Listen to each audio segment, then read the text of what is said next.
ఆయాలకు MDM స్టాఫ్కి ఇచ్చేసిన బంధువులు మిత్రులు మిగతా వారందరికీ నా హృదయపూర్వక నమస్కారములు. విద్యార్థులకి శుభాశీస్సులు. నేను 1989లో ఉద్యోగంలో జాయిన్ అయినప్పటికీ ఎక్కువ సర్వీసులు నరకమూర్ధంలోనే చేశాను.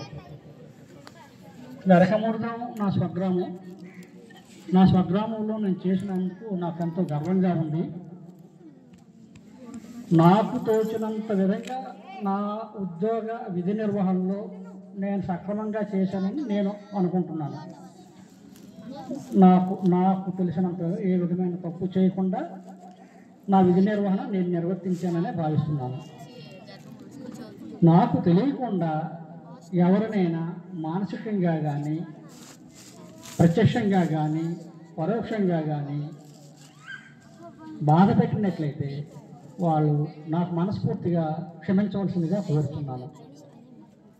తర్వాత ఈ దినం ఉద్యోగ విరమణ కాకపోయినట్టు మేము 31 వరకు ఉద్యోగ విరమణ అయినప్పటికీ ప్రధానోపాధ్యాయుల వారు భవిష్యత్తును దృష్టిలో పెట్టుకొని ఈ దినం చేస్తేనే బాగుంటుంది అన్న ఆలోచన సక్రమైందే అని నేను కూడా భావిస్తున్నాను.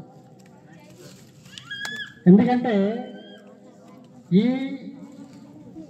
ఈ సమయంలో పాఠశాలల మార్పు, ఉద్యోగుల మార్పు, పోస్టుల మార్పు, ట్రాన్స్ఫర్లు, ప్రమోషన్లు, ఏ కౌన్సిలింగ్ ఎప్పుడవుతుందో తెలియని పరిస్థితి, ఎప్పుడు ఎవరు ఎక్కడుంటారో తెలియని పరిస్థితి, ఇవన్నీ దృష్టిలో పెట్టుకొని మేష్ గారు ఈ విధంగా చేశారనేసి నేను భావిస్తున్నాను. అందుకు నేను ప్రధానోపాధ్యాయుల వారికి, పాఠశాల సిబ్బంది 50 మందికి, సహచర మిత్రులకి అందరూ ఈ సన్మాన కార్యక్రమం నాకు ఘనంగా నిర్వర్తించినందుకు గాను మనస్ఫూర్తిగా అభినందిస్తూ ఇంతటితో ముగిస్తున్నాను. ధన్యవాదాలు.